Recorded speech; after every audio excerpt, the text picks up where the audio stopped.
Hey guys, Dr. Kevin Zorn here with Nick Drossos and our guest, Kat Spencer. Welcome to our show, and we're going to be chatting about some of the elements of men's health that hopefully will stir your attention.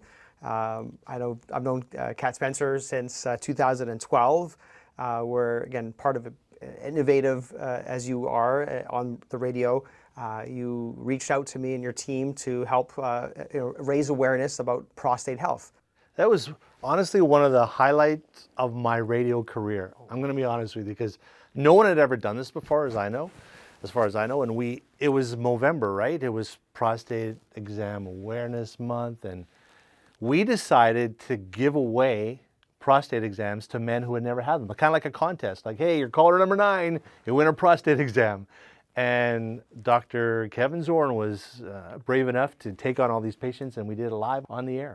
Who came up with the idea? Like, did you guys all sit around and be like, let's try a prostate exam live? And when you first heard it, were you like, oh, I like the idea? Or were you like, I'm not too sure?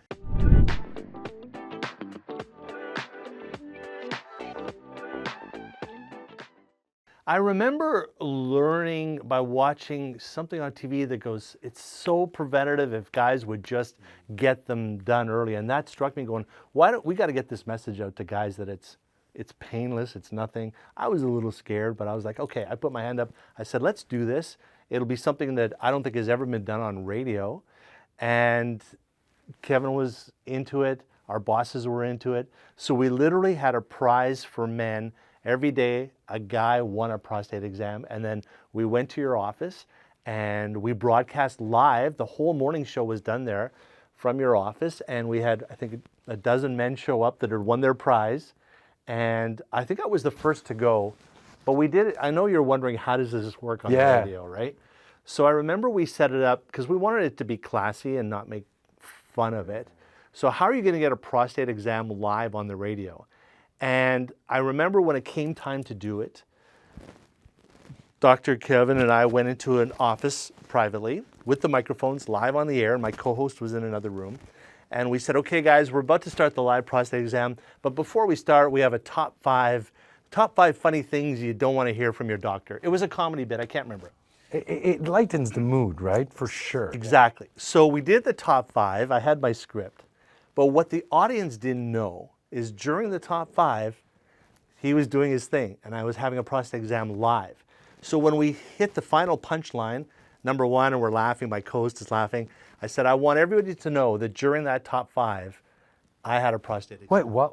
You were talking while you were getting... Yes. So we were live on the air. We're in the exam, and normally when I do the exam, there's different ways. You can either be on your side and tuck your knees in like a cannonball position and spread and then do your exam, or standing up and kind of perched over. And that's what he did. He kind of angled down and kind of a 980 So while you were bend. On the air, he was... Yeah, and nobody knew because there was no screaming or yelling or anything. I've never done one. Does it hurt? You've never had one. Oh, no. How old are you? I'm going to be 49 soon. Okay, so I mean, the guidelines suggest, unless there's a strong family history, kind of 50 is where I tell my patients, your warranty's up. You want to look for problems before you have symptoms, because when you do have symptoms and you find something, it's not always the best result. So catching it early is the key.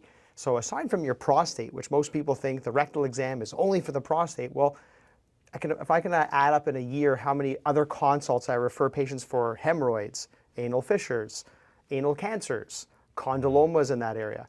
And they say about 5 to 10% of colorectal cancers are in that last segment, which, again, you know, the length of my finger is, I'd say, like maybe 3 inches. And I'm sure most patients pass stool easily much bigger than the side of my finger. And, you know, I don't have long nails. It's, we use a glove with lots of lubrication. And part of the trick that I've learned from one of my patients is, you know, don't just go in. You just kind of put your finger. There's normally a natural tension that patients will kind of pucker up, and then you just breathe in. Here we go. And once you're in, it's so funny because people ask, "What am I feeling?" Punched in the face, and I'm just thinking about this. I'm like, I can just feel it. I mean, look, you've had tattoos, you've had a hair transplant. It's psychological. It's 6 hours. It's I understand. so psychological. It's weird, especially medical stuff. You know, I was frightened of wasps until I got stung by a wasp, and now I'm like, I could care less. It's kind of the same thing. And I know exactly what you're going through because trust me, I was nervous too, right? And I tell my friends, I have so many friends that still haven't done it at my age too. And I'm like, in my experience, it was almost like getting your bum wiped very firmly. It's like a hard bum wipe. 3, 5, 6 seconds, it's over. There's no pain, there's no sensation of much. Maybe you feel like you want to pee a little bit. That's the only thing I felt. Like on guys with smaller prostates, I mean, when I go in, it's not like I'm gonna. Yeah, you're There's not not much a lot of movement. Yeah. It's just kind of like you're in. I kind of sense how long your prostate is Okay. and how wide it goes, and it's kind of like a half circle, seeing if it's asymmetric. And what a urologist is feeling, if we're out there, we're kind of feeling the thinner eminence of your thumb. Is it nice and soft, or do we feel a hard nodule? And that's not kind of what we see. And for example, I have a gentleman who came to see me. His PSA was 2, but the GP, the primary care, did the rectal at a PSA of 2. Normally it's under 4, 2. He's a young guy, underwent a biopsy, and he has significant cancer in like 7 cores. Had that GP not done the rectal exam, which now COVID's come, most people are doing, hey sir, I'm doing your follow-up, how you doing, everything okay, great, we'll renew your prescriptions, your labs look okay, 5 minutes later, done. And we miss out, patients are being robbed, I think, some degree of a physical exam, which at McGill, that's where I trained, Sir William Osler was all about the history and the physical are 90% of your diagnosis. So if you're a good historian, you take a good history, you do a good physical, you can probably figure out, and you obviously have some knowledge of what you're doing, you can do a lot for the patient. I think coming back to, aside from feeling your prostate and picking up early diagnosis for prostate cancer, colorectal cancer, a big cancer that's out there, I think everyone knows someone who has that. And it's a very internal thing, which unfortunately by the time you get symptoms, you're having blood in the stool, you lose weight, there's metastases to the liver, the survival changes significantly. So the earlier, the better. And I think... But the standard age that's recommended to do this is what, 50 or 40? For the rectal exam? Yes. Again, most things are 50 to 70, we suggest. And I think even the 70, well, that was based on the fact that survival of the human, 75, 80. Now we're seeing patients go into the 80s and 90s. We're keep living longer, healthier, wealthier elderly patients who are not just living in a nursing home and looking to go to the grocery store. Now they want to travel to Florida and they want to be active still. So that whole, when do we stop PSA screening still remains at 70, but it's one of those things that I discuss with patients, do you still want to know? And I think most people will say, well, if you have the opportunity, it's a simple blood test, I check it off. Yeah, that's Once you want to know, it's like the stock market. Is doing a PSA blood test, is it as accurate as doing it? I still, yes, it's still, I think, a good tool. It's not the best tool. It came out in the 1980s. Okay. We have other types of separate, like a Clarity DX or 4K, and there's other types of variants of this family of protein, which the PSA itself is really meant to be when you ejaculate. It's a protein that liquefies the ejaculate. So when you ejaculate, it's sticky, it's like glue, it sticks in the partner, and over 30 minutes, it liquefies the ejaculate. So if you ever want to do the experiment, you ejaculate, and you'll see over the next 30 minutes, it becomes more liquidy. PSA is doing that. Oh. But some of it gets into your bloodstream at nanograms per milliliter. Think about how small that is. And in the 1980s, they realized that 4 was kind of the average and under, so that's where your limitation. So 3.9, you're okay, 4.1, it'll write high. And people get referred to us for PSAs of 6 or 7, and they're all worried. I see PSAs of 80, of 400, of 5,000. So obviously, past 20, it's really not good, and higher than that, the likelihood of having a cancer is quite high. So, and unfortunately, I see some patients who come in for their first PSA at 8, they've never had it, and they're 60 years old. And the question is why? Well, COVID, or I don't have a primary care doc. And I think that's the thing too. That's your port of entry to check your numbers. And if you know your numbers, you can see, is my diet working? I'm having a keto diet, I'm doing that. And like one of my mentors, I guess, someone who I followed and had some influence on what I do in my life, Mark Moyad, he's at University of Michigan, and his whole thing is know your numbers. Because if you know your numbers, like if you watch Formula One, you think about the meticulousness of what they measure at every minute, and angles, speeds, and pressures, they can make those adjustments at the moment, and that could lead to huge outcomes. We don't have that yet. So, my dream is one day we can do a little finger prick, a little bit of blood like a diabetic, and once a month you just check, how's my cholesterol, how's my sugars, how's my hemoglobin. Oh, If something's you get all off, that with a blood test, no? right, but it's over here. You want something. Who likes that? Yeah, And let's be honest, who's the nurse? First day on the job, third, and so there's that. Am I dehydrated? Are my veins good? Whereas if you can get a blood micro amount. It doesn't exist. No, not that I know of. So if you know anyone who can discover that, and imagine you just go to the pharmacy, you get your blood pressure, you sit down in a chair that has an ultrasound. There's so many things that can be done as preventative, but that got taken away not too long ago under some of the governments where they said we're going to abolish that code as a kid when I went for my preventative yearly checkups, right? And that got taken away because now we are so backlogged that, well, you can only go in for a problem, and usually it's one problem. So if you have two problems, rebook another follow-up because you only have about 5-10 minutes with a physician to go through that one problem. And that's not just like going through your gamut of blood tests, which can check your cholesterol, can check your other, sugar levels and other things that may influence your cardiovascular risks. So many guys are scared to go to doctors though. Like you must have stories where a patient comes to you and you're like, if you'd only come to see me sooner, right? Yes, I mean, people come in and I try and make my office a bit like, old school where I have, aside from my stuff and my accolades and my work, I have like stuff from the 80s where I grew up in, A-Team and MacGyver. Because I think being a urologist, you have to be innovative, and you're 2 o'clock in the morning, you have to get a catheter in, you got to figure things out. And that's kind of like, as a hero for me was MacGyver. And But I think, I'm cutting you off because I think this is important. I think, and I'm not just saying this because I've known you for a while now, you are exceptionally, like, you care about your patients. I see how you take time, how you talk, how you just, even with my friend that you've spoken to, how good and comfortable you make people feel. Whereas sometimes I think that's a big thing. When the doctor, you walk in, you see cares, he takes the time, he wants to listen to you. You walk in nervous and scared, but if you feel like, okay, I got 10 minutes, yeah, tuck, tuck, tuck, and bye, that changes everything of how I'm going to come in and how I'm going to come out. So I think that's a big factor. I don't know if... Absolutely. I mean, that's personality, I think. And I mean, my mom, I love my mom, and she always said, one day it's going to be you. You always take care of them like you're their family. And then she tells me I work too much, but that's another story. You never see it. But you care. That's why, right? But that's it. I genuinely care. If we had more doctors like you, that'd be great. But it's hard to fake that. Some people hard, try and you see it. And I guess my biggest complaint, my reviews, is sometimes I'm late. I run over, and I don't sit there. Okay, sir, have a stopwatch. I deliver the time. So when you walk out, a patient once told me it's like skiing on Rigaud and Tremblant, and they come and see me, and it's like going to Whistler. And then you go back to Saint Sever. It's like It's true. it's hard. It's hard to and you kind of want that, and I think that's kind of why I set up my own practice now, because I want to dedicate 30 minutes or 40 minutes with a patient. So really get to know them, not feel rushed.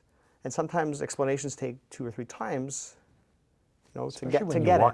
You walk in these environments, and because of the stress and the anxiety, you gotta focus double more to keep and retain the. Because by the time you walk out, you're like, "What did he say? I was so nervous." So I actually take a paper or a pad and I write notes and like to really make sure I get. So I'm a drawer. I mean, before I became a urologist, I actually wanted to be a hand surgeon. I love the hand. I think it's just that's a cool organ. But I did plastic surgery. You do have nice hands. No, I have tons of eczema. They're perfect for. Very kind, but eczema is not on my side. So, but I loved the meticulous of the hand, the things. I was a drawer, but I came to realize that it just someone cut off their finger. You did the surgery, then we were putting leeches on, and hopefully it maintains the finger. But it just wasn't as fulfilling as I thought. And then with my drawing background, that then portended to more in the educational. So I think when I've seen my patients, I pull it out. I show them on the wall. We have things I draw. I give them a copy, and then they can understand. Because to me, it's just so natural. I know all the things, but to some person, they look, and it's a bit of mystery. What's happening when I have an orgasm, or when I have an erection, or I can't pee well? What is going on? And I draw and I explain, and then they get it. And when you get it, you're in. You understand why you're taking this medication. And, you know, when they see them, I have a little ultrasound. So aside from being rectal, I'm beyond that. It's, you know, it's like, how tall are you? Oh, you know, you're 6'2". I don't know. And people refer patients to me and they can't pee and they're like, oh, my prostate's small, my doctor. No one knows unless you have an ultrasound. So I'll quickly do an ultrasound right there on the spot versus having them go to radiology and come back 6 months later. Where are we at? Who are you? So we measure and we can, you know, when people are like, you know, how's my prostate? I'm like, it's growing, kind of like a growth chart. And you can realize, wow, things are changing. Let's get involved with treatments X, Y, and Z. And you can tailor it that way. So I bring in the drawing, educate, and I think that's part of, you know, my grandfather always said, if you're going to do something, do it well or don't do it. So those are So all when things. you go to get your prostate exam, like, you know, when you go to the dentist, you get a toothbrush, and you get a free artwork. Actually, he has diagrams and stuff that you can take home. And Like, We'll we'll go to the show and do it live. I'll pass out.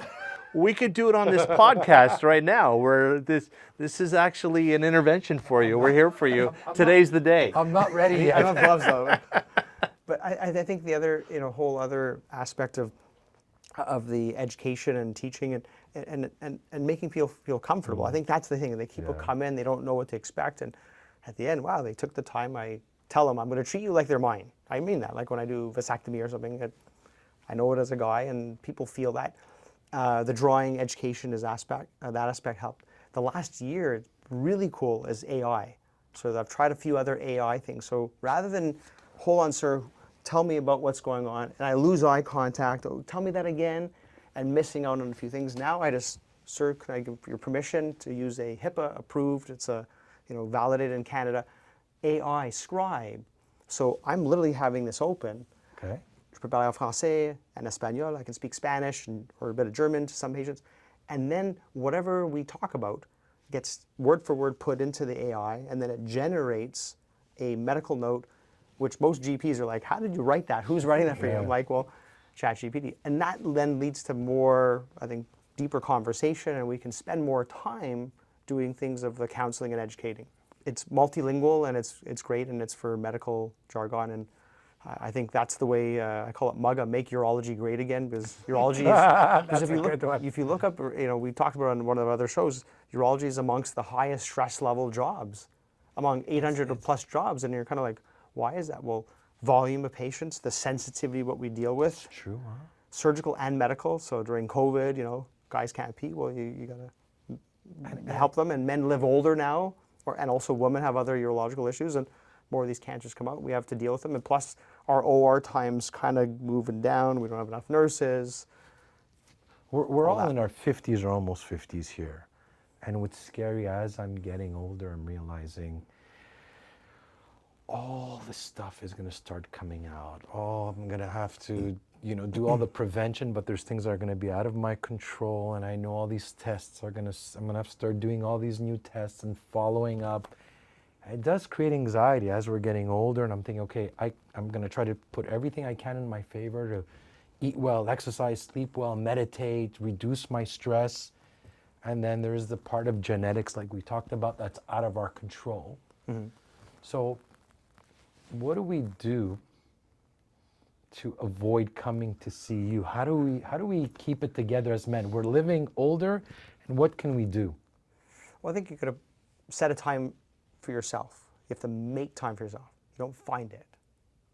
You got to set aside, if it's early in the morning, protect you. I would say there's two things you can't buy: time, health. And you got to take care of the vehicle. The vehicle. So it's your one and only that takes you through life, and so you got to do the exercise.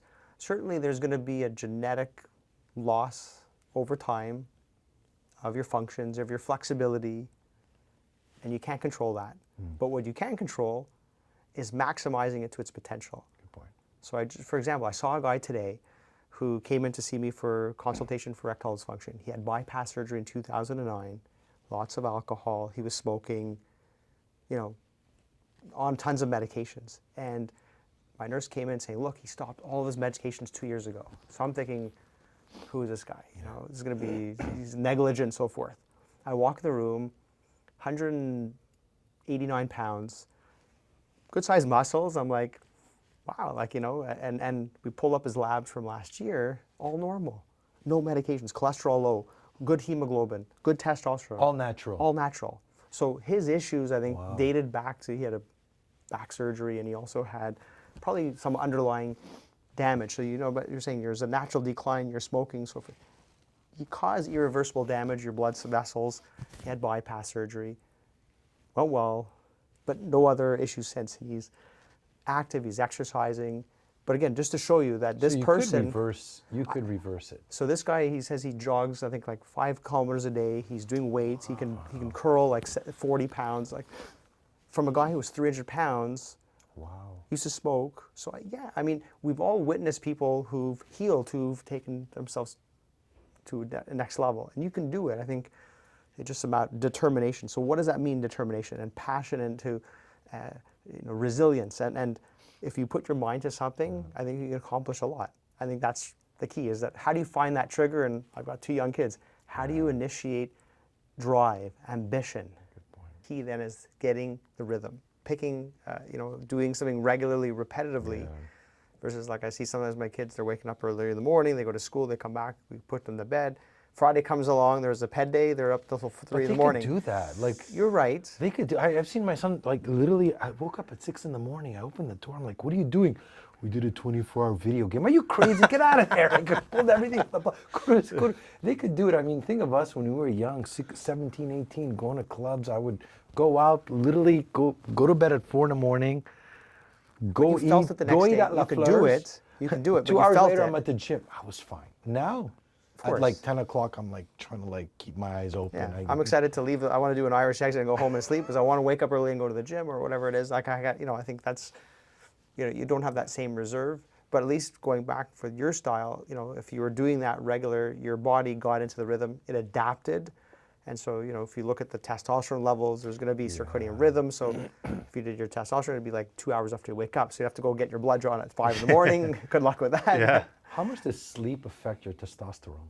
I mean, we kind of looked at what are the natural ways you can increase your testosterone. Whatever I think sleep is part of that cycle. And why is that? Because you're sleeping, your body is... What's your rest time? It's like when you go to the gym. Your gym is not where you get the muscle. Yeah. You're causing micro tears. When you go home and you eat well, you have your protein, you go to sleep, and that's when your body has an opportunity to repair itself, from nerves to tissues and so forth. So if you're robbing yourself of that, then you're going to function the next day living off of cortisol, which is a stress enzyme that we all pump out, and sometimes we can live and gives us that extra boost during stress. And I guess we talked briefly about is living through the stress. How do we suppress it? What is its impact on our health? By not sleeping well, you're just adding something that I think overall is not good for you. Is it accurate it's 6 to 8 hours? Like, is that the minimum we should have, or is... Well, the science suggests that as a human species. I know we've kind of taken what was once, I think in 1919 is where we passed the age of 50. Like most humans were, like we would be, this is it, this is our last year. Like now we're pushing 80s. And so why is that? It's like good medicine, we treat cancers, we have better quality of life. Plus we have all the science going to it. And I think we are like just turn on the shower with hot water. Like the King of France had to get people to bring them hot water. This is, we take it for granted. These are all the luxuries we have. So, sleep is, I think, super important. And for those who work out, for those who, when you took your nap, when we're on vacation, I want to take a nap. Mm-hmm. It's a beautiful thing. You wake up, you feel relaxed. It's incredible. And I think that's probably what charged your batteries and kept you going. Yes. Now, I noticed you two are in fairly good shape. And I want to ask you guys, like, where's the motivation for that? Because so many guys, our age and my age, can't get motivated. Yes, the doctor says, you got to lose a few. And I've heard that too. And how do you motivate yourself to say, I need to go on the treadmill, I need to move today? I mean, I'll start first. Back in the day when I was a young kid, it was the YMCA. It was after school, I'd go, it was more of my social life. You get to meet people, and that was the fun thing to do. And that was my workout. Now it's the mornings, because when I wake up, it's the first thing you can do, and you do it for yourself. Mm. And once you do that workout, like I go to Orange Theory, I don't have to think much. It's all built in the cardio, the weights, and when you're done, I feel like $1,000,000. It's just, you come out, your endorphins are pumping, you get some food, and throughout the day, the stress or whatever, I feel good. I don't know, there's a naturalness, like a runner's high. I don't know, you know what I'm talking about with the endorphins. Absolutely. Like, I'm pumping through my blood, all the oxygen, you know, it just, you feel good. It's a gift to myself. But it does, you know, you gotta set the alarm, and like anything else, you do it for like, I think 21 days. You don't have to think about it. Just like you, I'm sure back at your high point in your mid-career, you didn't even set your alarm. You knew you were gonna wake up at 3 o'clock because that was your routine, and you train your body, and once you get that routine, it's easy. So building this routine and putting it first, for me, it's the mornings. You got to put it in your calendar as if you have the most important business meeting.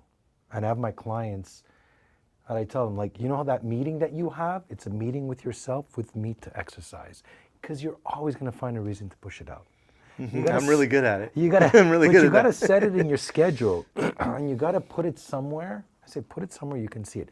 Put it on your door before you open it in the morning. Put it somewhere that you can know that from 2 to 3 p.m. Monday to Friday, this is the time I train. Anybody calls me, I'm busy. What are you doing? Don't even tell me you're training, because you're gonna feel bad to say I'm training. I have a meeting. Because if you tell them, oh, I'm training, it might be like, oh, I feel bad, and maybe I should cancel it. I should go to this meeting. I have some. No, you put it just as equally as important, because your health, without it, you can't do anything else. It's like the foundation. It's the engine that's going to make everything move. And when I did my fellowship, is Dr. Aryeh Shalov. He got into a car accident. Someone hit him, and if he wasn't in the shape he was, probably wouldn't have made it. You know, I think that there's that resilience that I like to think that if there's ever something bad that happens and I have to run to save my life, I can. And then it's just like the survival of the fittest. Like, and at the same time too, part of men's health, I think I kind of feel now I gotta You lead by example. lead by example. So Especially it's when you hard have to come to a kids. doctor and you're sitting there and you're a bit overweight and you're unfit and you're telling the person, sir, you should lose weight. You know, even though I try and do this with my children and tell them, they apparently know more than me with TikTok and ChatGPT. They have better answers than me. That's a whole other generation thing. But I look at your boys and I look at my son, and it's not what you say, it's what you do. At the end, they're looking at what you're doing, right? And I remember when my son was small, it was hard to get him to train, so I would tell him, just come and watch me. I would give him the iPad, I'd be, sit down, just keep me company. And he would be on his iPad and I would train. I was trying to record everything I was doing, subconsciously. And then as he got older, he was like, oh, Dad, I want to train at 10, 11, 12. Now he's 16. I don't have to tell him. He's into the training, the martial arts, everything that I'm doing. And it's also a moment that we share together. So that's definitely one of my motivations, is as I'm getting older, I look at my son, and when he's going to be 25 and I'm going to be 55, I want to be there next to him, you know what I mean? So that's one thing for me that keeps me going, and something that I also enjoy doing with him, you know? And so many men need a wake-up call too sometimes. Like you mentioned, the guy with the back surgery who's now, sounds like he's ripped. Like a lot of times, unfortunately, it takes something bad to go, okay, now the light bulb has gone off. Now I got to take this seriously. most men are. Like, we don't sit down like this and chat. Hey guys, what do you go? Let's meet here today. Let's go watch the game. Okay, cool. And how's everything going? It's soft discussions, and we don't say, hey, did you go for your prostate exam? What are you doing to preventative health? It's not in our typical things. Women will go through it and do your mammogram. Then they'll do that. Men, it's not in our nature. We're quiet. We were like cavemen. We'll sit shoulder to shoulder to watch a screen. We're going to watch some TV, and that's our time together, versus digging in and going into the granular aspects of health. And I think that's the thing that men don't have. We're going to talk about the superficial stuff, but we're not going to talk about the true. Yeah, the locker room talk is not like, oh, yesterday, guys, I had erectile dysfunction. I really couldn't get it hard. But it's stuff we're not going to talk about. We're going to talk about how this is stuff that we avoid. We're shamed even amongst men, and I think this is why this show is so important, so we can allow men to open up, to talk, to have a space, community, to give the confidence that you can talk to another guy and we could talk about it and not be so afraid of being judged, made fun of, because since we started the show, I've had men stop me in the street, be like, Nick, can I tell you something? I watched your episode and because of you, and they would talk to me about stuff because they felt safe because they've seen the shows. So I think that that's something that we need more of between men. You reminded me too, and it goes back to the wake-up call too. So I have a friend who has a nice man cave, and we're allowed to smoke cigars in there and stuff, and it's great. And one of our friends had a heart issue last Christmas, and it started the discussion because for the first time, one of our friends had something serious. He's okay now, but we didn't know that at the time, like how serious is this going to get? And we actually started hugging each other. Now, it's kind of a joke, but when they come in the room stuff, we all hug because of, it sort of was that wake-up call that, hey guys, we're all pushing 50 now. One guy in this group, something's going to happen. And again, he's okay, but it just opened all our eyes to not only getting healthier, but just talking. And now we talk about stuff that we would have never talked 5 years ago. Yeah. I mean, what is health? I think we're all okay. We're not sick. Yeah. But what does it mean to be healthy? And that's where I think it takes you like months to get to a certain level of conditioning. And when you get sick or something, you lose it quick. There's a natural gravity of losing it. And as you said, you don't know when your number is going to be called or what happens, but you'd like to have that reserve. So if there is some kind of a threat, you have the reserve to power through it. And having worked through like running on a treadmill and pushing through or doing half marathons or other types of sports, like when I play water polo, it's just, you drive. And so when you get into these other problems, it takes it from sport into real life that, okay, this is a problem, well, find another way. And I think we're going to talk a little bit of adaptability after, but just that whole ability to, not everything goes as planned. The play didn't go this way, we need to adapt. And that's just the way you do it. And I think that gives you that extra reserve that takes you outside of the gym into real life. So if there's a problem, well, I'll manage it. I've created that extra reserve that allows you to manage other problems. I think what you said, I think one of the factors I believe that will keep people happy and living a good life is loving what you do. You love what you do. I think being able to wake up every day and love what you do, you're probably in the maybe 10% of people that I meet that are actually, they wake up with a purpose and a meaning in their life and they can't wait to get started, right? Like is that still how you feel? Still, I can't think of many days where I'm like, I do not want to go to work today. And like I said earlier, it's been 40 years. And my son is actually looking for a summer job right now. He's 19 and he just came back. He plays hockey and he came back to town and he's going through a list of all these things. I'm like, yeah, but are you going to have fun doing that? He's looking at the money, the hourly wage. Yeah. I'm like, yeah, but you're going to work. You kind of want to have fun and enjoy what you're doing. It's not all about the paycheck, right? And again, I got lucky and I found my passion earlier. To me, it's like a hobby. It's not even a job. It's not work at all. If you come to the station one day and see what I do, it's a skill I've developed over the years, but it's not hard work. There's not a lot of stress, and now I get a good night's sleep too. I get my 8 hours. So I guess we're probably in the group that never planned to retire. Would you? Right. Yes. People ask me that, like, oh, I'm like, why? What am I going to do? And now my shift right now, I have one of the best radio shifts in Canada. It's called the 5 à 7. So I'm going to be honest. That's pretty comfortable. I go in around 3 and I'm home at 7:30. I have a very, very good life right now. I'm sort of semi-retired, but if that day ever comes, like, I'll be so sad because I would love to go in the office and talk to people and see people and then go on the air and talk to listeners and get texts from listeners. Like, it still motivates me. It is a very, not a lot of stress in this job. So I do not want to retire because I had a friend that retired and 6 months later he was back at work. Back at work. Because normally I see them, they're like, they start deteriorating pretty fast. Was so bored. So to me, it goes back to that rhythm of your day. You plan out your day. It's centered on your work, like me, my work, or the gym.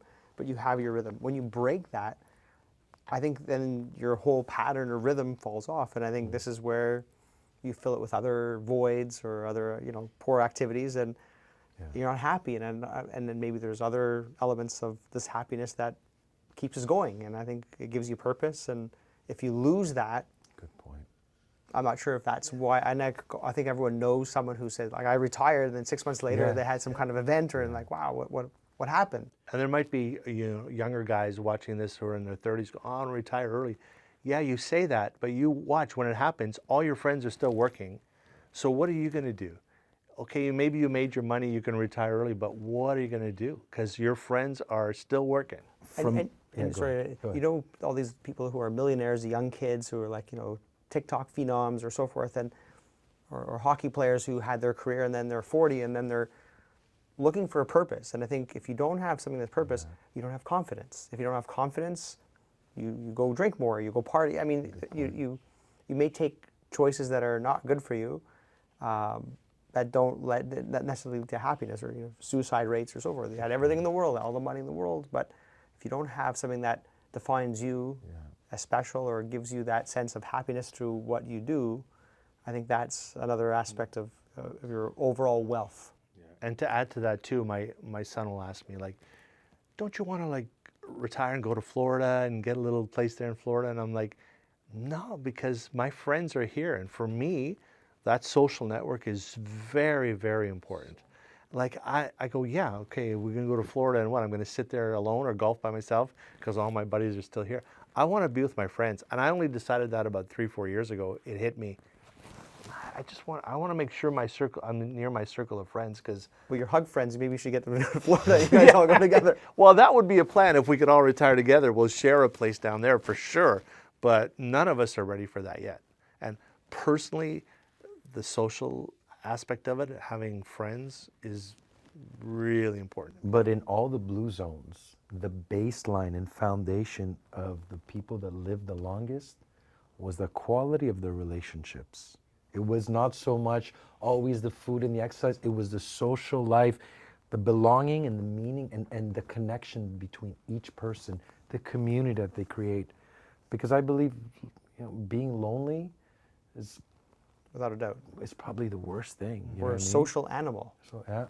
We are a social animal. Yeah. And I think that's the way we're humans and so forth, but we're part of the I mean, animal I'm species. I'm assuming during COVID, this is why people were in therapy, drinking, drugs, because they were either isolated, they didn't know how to manage it. It also, I believe, brought out anything that was, you've been putting under the rug or hiding, because the circumstance, and everybody was living the same circumstances. And I think it brought like a light to where your life was. Except for medical personnel. Oh yeah. Everyone else is at home. Yeah. My wife's a nurse and I'm a doctor. Like, my poor kids are like, everyone else's parents are with them all the time. I'm like, my parents are not around. That's true. So, not everybody, but I think, but at the end of the day, the whole isolation and loneliness and anxiety and purpose. And then during a medical consult, I don't ask, there's no measure, like, how stressed are you today, And if you do sometimes dig in, some of the symptoms people have for urinary or whatever are related to stress, anxiety, and other things. But we don't know how to measure it because we never really cared about it, which is, not something that we dug into. And all those things you mentioned too, you don't know that about yourself too till later in life, at least for me. Like when I was, I'll say 30, 35, I thought I knew it all and I knew everything about myself and life. And it was fine, like later in life when I started realizing, oh, I'm this way because of that, and I'm this way because of that, and I'm this way because of that. That takes a long, long time to discover exactly everything about yourself, or why am I lazy when it comes to exercise, or why am I not affectionate, or whatever. These are all things I discovered like later in life. Do you think, I agree with that. And sometimes, if you look at like an ant, like they're born, they're hatched, they're functional, you're like part of the worker force like day one. Here as a human species, it's like, what is it, maybe 14, 15 now with my kids, current generations, maybe it's 30 before you move out and before you start getting into this self-reflection and who you are. And do you think that's genetic? Do you see that because, hey, mom was like that, dad was like that? Is this going back to observing and what you were as a child, as you brought up, Nick, with your kid watching you? Yeah. and or is it life experiences, things that kind of directed you? Absolutely. I would say it wouldn't be genetic. Also, I left a home at a young age, like I said, but my upbringing, I think, had a little bit to do with it. But once I left Saskatchewan and saw the world a bit more and saw what was out there, and So you're telling people from Saskatchewan to leave Saskatchewan? Or is it- I tell everybody leave home. I'm a big proponent of get out of the house and go see the world a bit, whether it's Canada or travel. If you can get a job, try it. You can always come back. That changed my life. The fact that I left Saskatchewan. It's not a shot against Saskatchewan because the people there, my family, all live great lives and they're great people. But the life I got by leaving and seeing the world a bit, starting with Alberta and then Ontario and then Quebec, and So the awakenings. I mean, it's kind of like the movie 300, I think that, where the young boys, right? They were, if you survive, then you're a man, and out the world you go. And I think we're much more protective of the young children today. Oh yeah. And we want to protect them. Yeah. But are we setting them up for the future to the same degree? Are we allowing them to fall and learn on their own? Because experience is the best teacher. Go ahead. I think the hard part is finding the balance. I look at my son. I put him to work at McDonald's. I'm like, you're gonna go work at McDonald's. It's been 2 years. It's the best thing on your CV, You're right? gonna go I mean- burn your hands on the fryer. You're gonna get yelled at. And I purposely wanted him to do that because that was my first job. I wanted to. So I'm like, how do I raise him where, he gets to experience life and fall, but at the same time not do like, just go out. At 17, I was already like pretty much on my own, So how do we find that balance? Like, what do you either do with your kids where, like you said, we want them to experience, but we also want to keep them safe? That's the tough part, I find. it's the tough part. You hope you give your kid the tools to make the right decisions. That's always been to me. It's like, I can't, my son plays hockey, so he's not home for 6 months of the year. So he's out living on his own when he was 16, 17, 18. Already? Just like his dad. But we just cross our fingers that we've taught him well. And But he's also a AAA hockey player. I mean, He's disciplined. yes, he's to very get there, you have to be disciplined with disciplined, exercise. and with it to maintain, yeah. because it's very vicious, the hockey in Quebec, and you got to be performing, and he's doing very well. So I would think just that alone, he's not, hey guys, we're going out drinking on Friday. He'll be like, that probably. Yeah, but that was also something that we never really instilled in him. It just came naturally to him. So we were very, very lucky. Like we were like, be a good teammate, be a good person, watch your manners. But from the athletic point of view, and the focus of training and nutrition, it was really all him. did you see that at a young age? Was that something that was there before, or was there a spark? Was there a year that he grew and he just? No, we saw the confidence at a young age. Like he was very confident around people and talking. And But he must have got that from you. I'm sure That's he what must have people got say, that from you. like- he must have he got felt the your height? confidence. See, you're 6'4", right? he's 6'5". That's he's already 6'5". He's like, yeah, I'm pretty big. I can only imagine the skate. How many? What size? Yeah, I mean, actually, we both don't have, like, I only take size 11. I don't know what the doctor's going to say what that means, but I have small feet and actually it's small hands. makes up for another, Yeah. more growth on other areas. Yes, my nose is right. But he's very disciplined. We notice he's very confident at a young age, and he's got a bit of, for his age, he's a very, very, very confident, but that was just something he grew up in. But going back to the leaving home thing and experiencing the world, so he was playing for Charlottetown, and they were in Quebec City for a game, and then they had the night off, so they were allowed to go out. Now, he was 18, so he could drink in Quebec. The Charlottetown guys, the Maritimers, you got to be 19.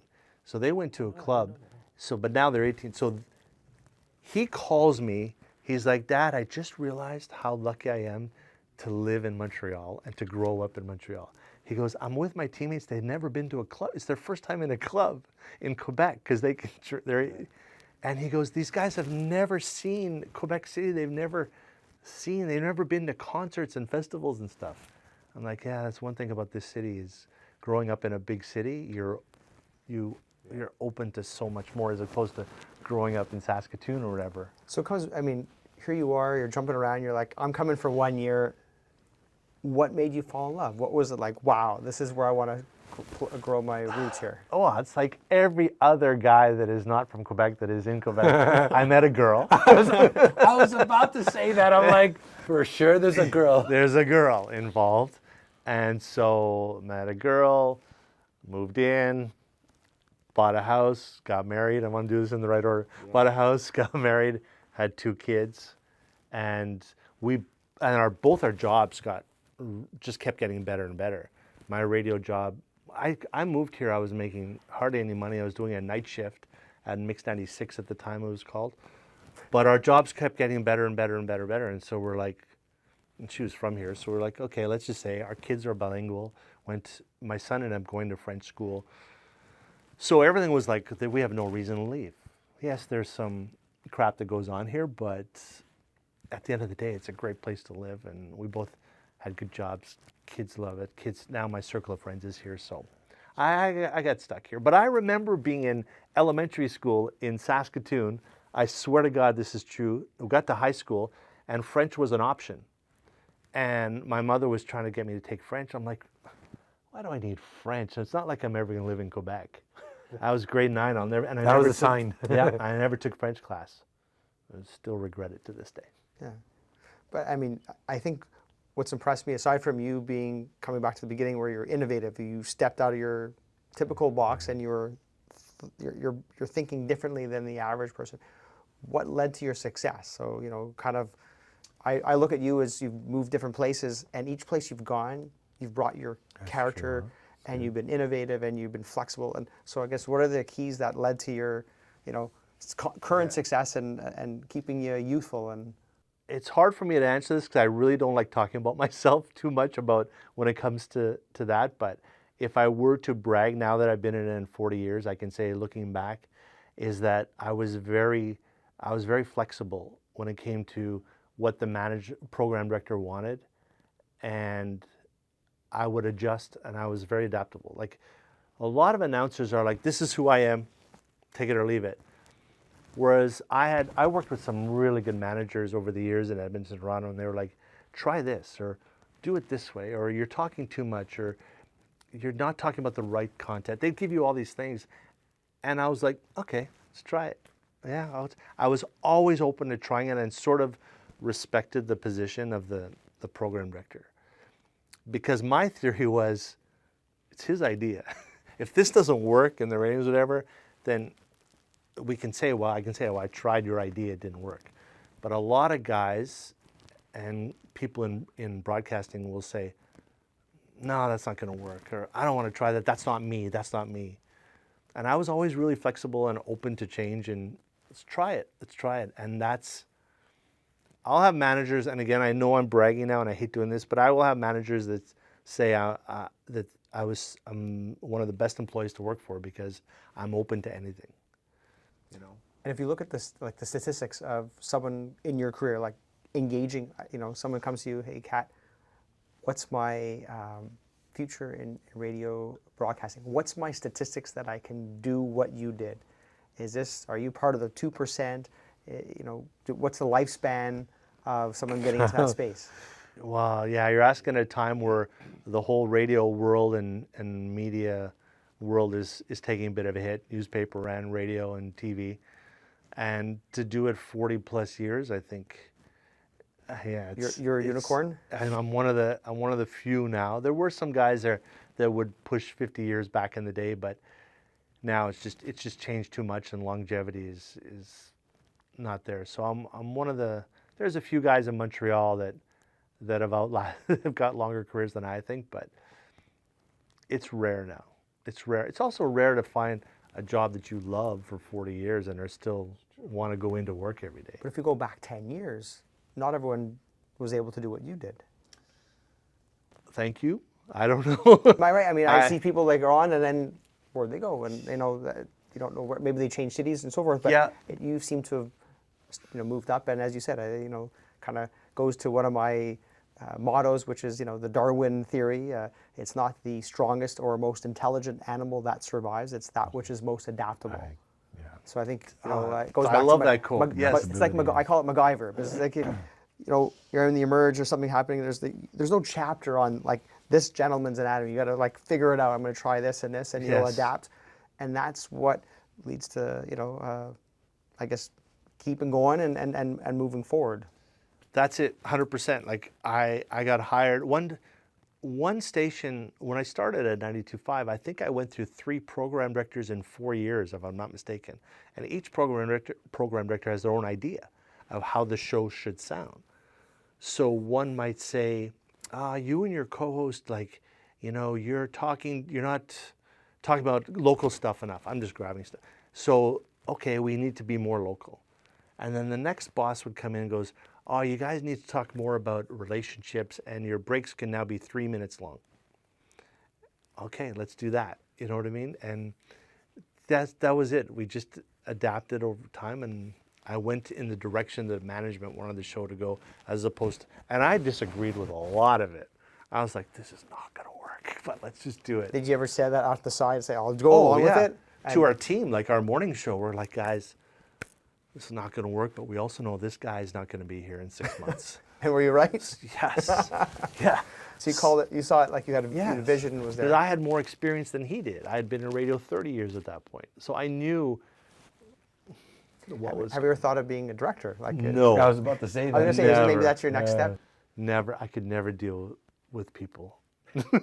No, I could never be in management. It's like something like if you're a good hockey player, it doesn't always mean you're going to be a good coach. Yeah, absolutely. That's it, exactly. And except for hockey, apparently. Yeah. My theory was always like, we have the best job in the world. We're here, we get to play music, we have fun. I could not deal with people coming into my office every day going, I don't like this, or I'm not getting along with it. I can't relate because I'm still a kid working in Moose Jaw going, we're so lucky to be here, I see it as being very fortunate. But being a kid, I think it was Simo Facto's dad at 97, he's a big kid. I think as long as you stay a kid, and what is being a kid? I think it's being inquisitive. Once you know everything, it's over, yeah.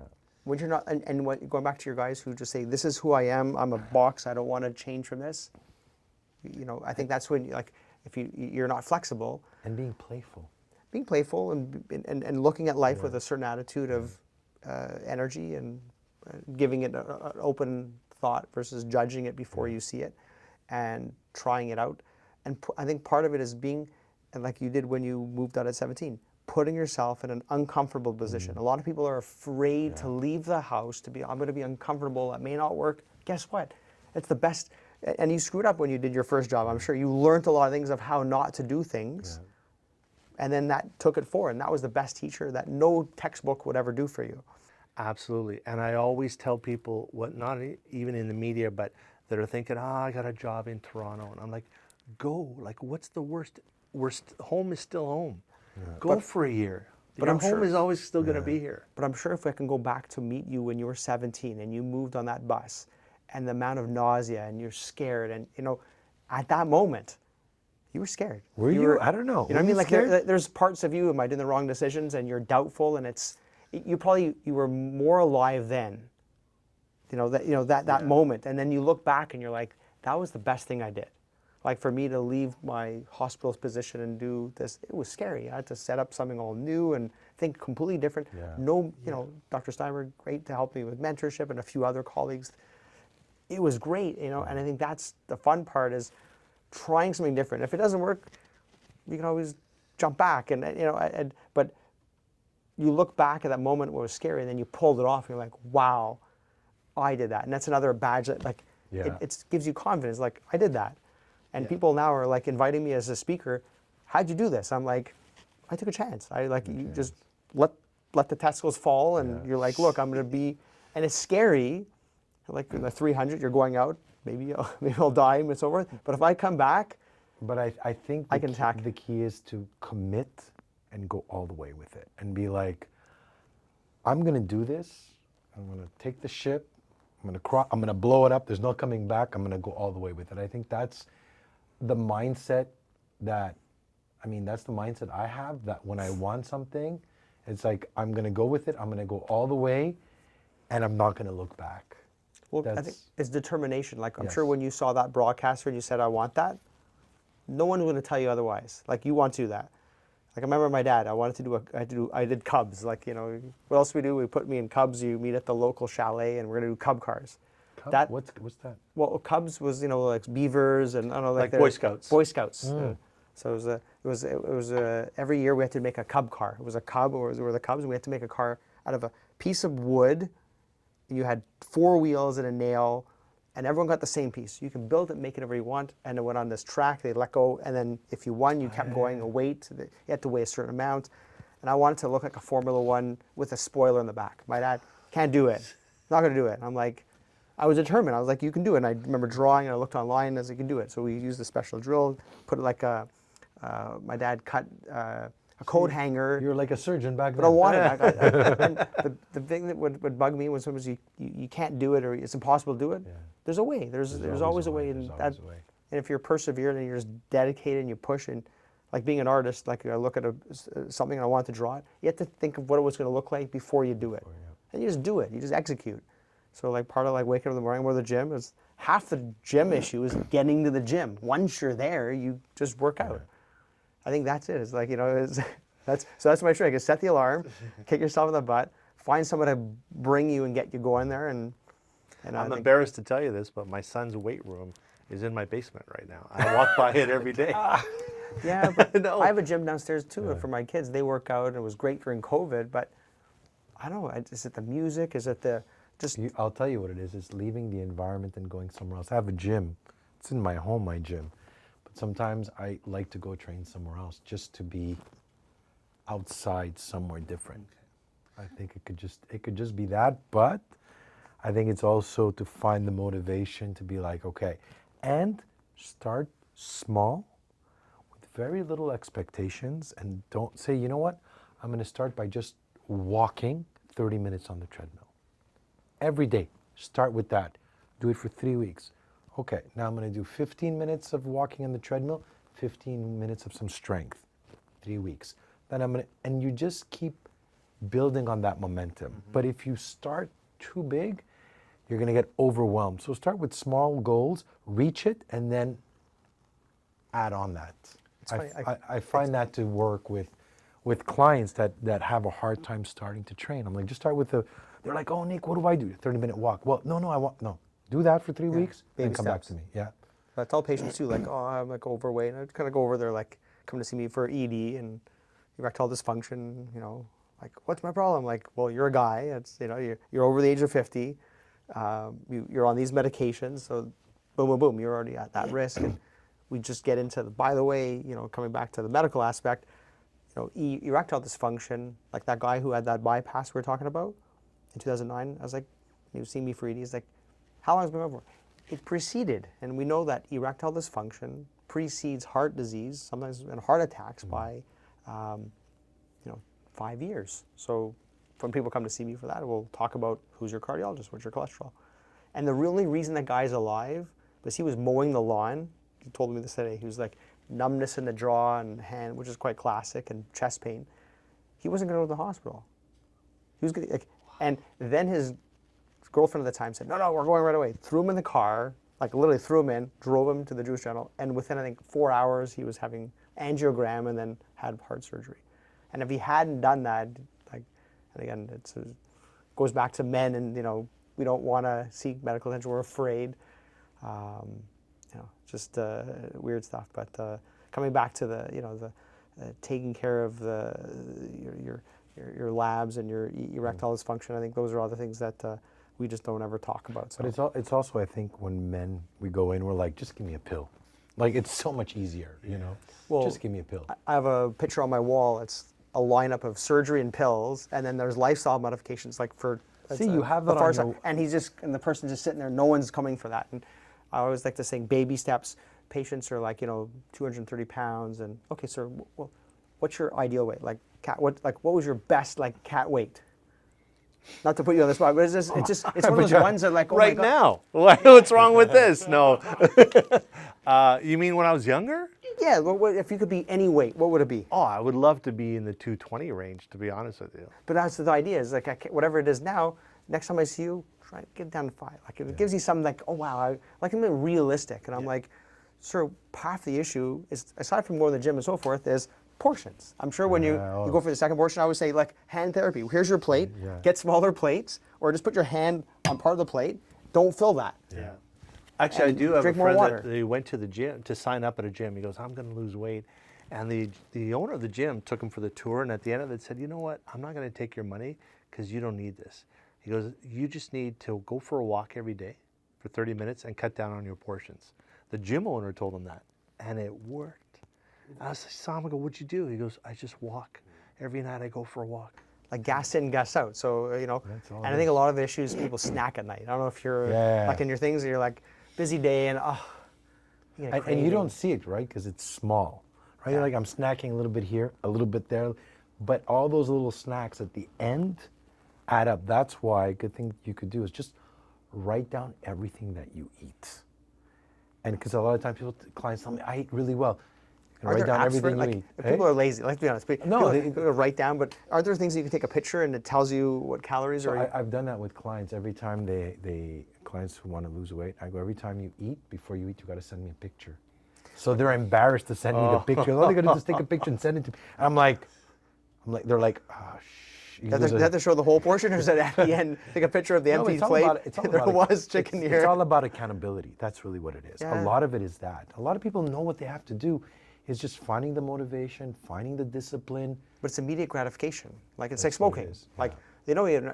everyone knows that smoking is not great, but it's not going to kill me today. But when I have a cigarette, not that I smoke, I've never smoked, but not that I endorse it. But there's that immediate nicotine, right? And then you get the relaxation. But yeah, maybe it'll hurt me later. Like tanning, you get nice color, great, but if it causes, it's going to be down the road. Well, I'm going to start working out more if you start going for your prostate exam. Right now. Yeah. I'll send you a picture of me at the gym, and you send me a picture at Zorn in the back, Kevin's office. Yeah. We'll put it up there. It's time, no? He's 50. I mean, again, it's like anything else. If you believe that, for your gym, you're asking patients to, your clients to check their weight, check their things. Those are the numbers you need to do. Yeah. And like your car, why do we take your car? You take your car for checkups. There's it's a light that shows up. Bring your car. My car is working well. Why? Because it's just easier to change the oil and do a quick little thing. It's easy. Yeah. In this case, your prostate's getting bigger. Okay. And aside from the prostate cancer, which 6% men could die of, and we catch it early, and there's a lot of therapies, and I think everyone knows someone who has had or maybe is dealing with prostate cancer, but they're here and they're moving along. We have different lines of therapy. It's amazing what we've done, and since Charles Higgins discovered the hormone profile, and now we have different targeted therapies and all these curative stuff, and we have PSA. Whereas for women for breast cancer, it's in the shower, or maybe the partner is examining, but there's not much biomarker. So we are lucky in that way. But more important, kind of why I opened up BPH Canada, was men who don't have cancer. Well, guess what? Your prostate's going to go through puberty, and it ain't going to stop. It's going to continue to grow disproportionately the central area around the urethra, where you're going to sort of, progressively have like an asthma attack, but in this case, not empty your bladder, go into retention. And that's the worst part is, and I came close to drowning at some point earlier in my life, and maybe led me to be a lifeguard, which goes back to your first job where no, I didn't make money, but man, I had fun. It was just, you were a teacher, you were a coach, people look up to you as a role model, these 8-year-old kids wanting to be like you. Like Baywatch days where that was a cool thing to do. Now you can just, everyone's can do whatever on TikTok or so forth. But again, that was to me a great opportunity. So coming back to, aside from prostate cancer, men are going to have this enlarging prostate, which eventually could cause retention and so forth. I think that's part of the exam of the prostate, is seeing the size of your prostate. Is it changing? Are there lesions? And colorectal health. Do we talk about that? Like, it's not sexy, but hey, we've all had some severe constipation, hemorrhoids, or fissures, and that ain't fun either. So if there's prostate, we've got it pretty easy compared to what women have to go through. So when you're saying I don't want to have a short 10-second prostate exam, think about the female viewers out there who are going for mammograms much earlier in life, or pap smears, which quite invasive, and doing this yearly from the time where they're earlier sexually active to later on in life, and then cervical cancer and so forth. All these things which unfortunately are not picked up early. So I'll take that any day compared to what a woman has to go through. And aside from the complexities, for us is, what shirt am I going to wear today? Do I comb my hair? Do I change my socks? To what women have on many levels, a different level of stress and being judged amongst themselves. Like, I think. See, it's turning into an intervention for you, really. What this Yeah, I is. was like, You didn't know this, did you? I don't do good with any medical. But you know what's funny? It's really weird. Why I is the get anxiety? You are exactly. But just let's get- ask the question. I like to dig in people's questions. When they come in, they're like, I saw a patient the other day and he was super anxious, and he recalls now when we're going for surgery, he had a hip surgery where he woke up from his spinal as they were prepping with his leg over his head. So from that point forward, he's super anxious. I think there's also an anxiety built in. Yeah, there is. But that's the question. So is there something, maybe you don't have it on air? Is there something? No, I don't know what it is. I can get tattooed. Even when I did my hair transplant, they gave me something because the first time I almost passed out. I get super anxious in any medical. Dentist too? Even I hate dentists. I removed 4 teeth because I wore brace. I passed out. I don't do good. I don't do good with. Are you afraid of the pain, or just afraid No, of just I hate the losing whole, control, like giving control to someone else? I hate the whole feeling of the environment, the chair, all of it. You know what I mean? And my wife's a surgeon, right? So it's weird because I've seen her like do surgery, and she has them on the screen, and I've watched it, and I'm like, oh wow, that's cool. Like it's not the image, it's the whole feeling, the light. I get anxiety thinking about it, and I could literally pass out if you told me, okay, you're gonna go here. I'm gonna get super nervous. I don't know why. But you said early on the podcast how caring he is and how I know, he treats his patients so differently. Like you have nothing. There's probably a trauma there that at some point, like. If it ever comes to it, I would be happy. But I'm telling you, most people are like, my favorite answer, the favorite thing I like to hear at the end is like, that's it. I'm like after a vasectomy, like, yeah, we're all done. Like, I remember I got my vasectomy. I passed out. Okay, it wasn't with me. Sorry for laughing. I passed out. I remember I was on the table, but he's like. Was it early in the morning? Did you not eat? Some people get super anxious. They're dehydrated. They're NPO. I don't know. And do you pass out easily? Do you have vasovagal? Yeah, I go vasovagal. That Okay. I know. I know what the you word want to is reveal now. your medical No, secrets I on. don't care. I don't care. Like I go vasovagal. I know what it means now. So I do Yeah. go vasovagal. It's one of the things. And I remember it being on the table. If you ever had, if someone does like that, so aside from doing an Ativan, so for those who are listening, hey, what do I do if I'm that kind of person? I need a procedure. Hey, the morning of, you should have been drinking some juices, getting nice and hydrated. So when you vasodilate and all your blood goes to your legs, you have good intravascular volume to prevent the hypotension. I don't think Legs that, up. I think that like it's instant. Boom, I'm out. Okay. And then they like wake me up but it's weird, right? I can get tattooed. There's certain things I can just do and I'm fine. But isn't it amazing how that same experience from one person to another is so, it's about, like in life, It's mental. your It's totally mental. your approach, and again, is it genetic? Is it the way you were brought up? Is it some other things that have happened in the past that have been printed on you that for that reason you've approached it and you have this level of anxiety? Like, what's your big, like, I'm curious, like, are you afraid of flying, or is there other things that hit you? Nothing.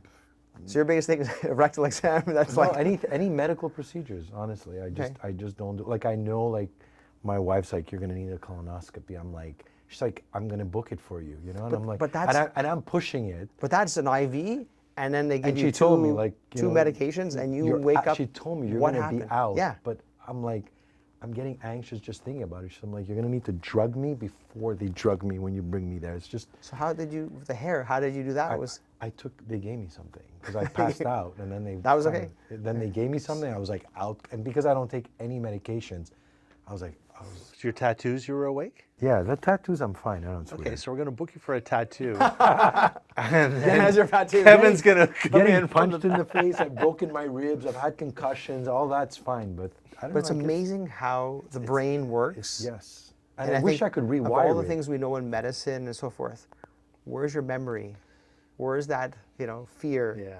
I wish I can rewire it. I just don't know But how. I do see where you're coming from, because I remember being like that before, and I have friends, they think it's so what's going to happen in that room is going to be affect you for life, and it's so nothing. It's 6 to 8, 10 seconds of there's no pain. But I think But it's overcoming the all- fear. I mean, once you all do it, that, you're like, I'm sure if it ever happens, you get a rectal exam, I'd say, look, it's not like I'm saying you have to lose a finger here. It's like, sir, we're just going to just, Are you going to be gentle?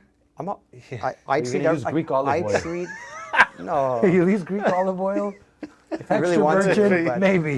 If it I makes use things medical easier grade for- gel that I normally use, but I think the key thing is going slow. And again, it sounds silly, but I actually learned from my patients. Where one of my initial patients, I was in Chicago, and he's a homosexual gentleman. He said, look, these are the normal things that's going to happen when you do your prostate exams. You're going to get an anal wink and a contraction. Most, what's going on, it tightens. So what you don't want to do is, like, for people doing prostate biopsies, I've seen some of my colleagues, they just bite in and the patient yelps. You're pushing against the closed door. Yeah. Just sit against there's an initial contraction, you relax, and then it sounds funny, but I can see this patient, he told me, and he's damn right. And from that point on, every one of my patients benefit, and I think I just say at the end of the day, I'm going to treat you like it's mine, and most people at the end, I'm like, that's it. See, when I did my vasectomy, I'm not going to say which doctor it was, but I felt like he was pulling cables out of a car. It was like, it was so rough. I was like, and I remembered it because I was like, it wasn't like gentle. It wasn't like, it was like, clack, and I just. But did you see that at the initial consult? No, because I just booked them. Like it was like a last minute decision to do it. And I remember getting out of there and I was just like traumatized. And then I did the stupidity of him. You're supposed to wear tight underwear. Right? Again, it's part of rest, ice, compression, elevation, any kind of You're supposed to wear tight underwear. recommended. Yeah. I thought it was loose underwear. And I just remember, 2 days later, I was in so much pain. I didn't put anything, I didn't do anything. I was like... Yeah. Day 1, day 2 is where all the anesthesia wore. That's where your peak of your inflammation is. So anti-inflammatories, ice. But and it was worth it. Yeah? Shooting blanks? Prostate exam, it doesn't matter what kind of underwear. Vasectomy, A-OK. Rectal exam for 10 seconds is a tough thing. So anyways, I don't want to harp on it, but it's recommended 50 plus, so once a year, and this part of your tune-up. We'll wait. Yeah. So guys, I hope you enjoyed this episode. Dr. Kevin Zorn and our guest, Kat Spencer. Thank you so much for coming on the show. Thank you, Nick. I've learned a lot about you today. No, more than you wanted. I need to know when that exam is booked, even if it's a couple years from now. I'll send you the sample. He's the best. He's the best. Well, thank you. Hey guys, Nick Drossos. Dr. Kevin Zorn, Hope you guys enjoyed this episode. Make sure to subscribe, hit the bell. and we'll see you next week.